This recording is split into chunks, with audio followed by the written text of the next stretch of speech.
তো এখানের মধ্যে একটা সামান আছে রে, একটা আইপ্যাড আছে, একটা গাড়ি আছে, গাড়ির চাবি আছে, একটা ওপো মোবাইল আছে, একটা আলট্রা আছে।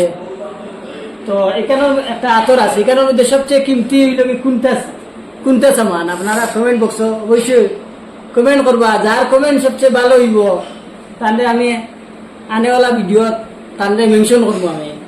তো আপনারা অবশ্যই কমেন্ট করে কইবা কতটা আছে আমার কাছে দেখাই। হ্যাঁ, এটা যদি নিম্ন করার কিছু ভিডিওতে ফালাইয়া রাখলো না, মানে আমার কাছে বহুত কিছু আছে এইরকম না।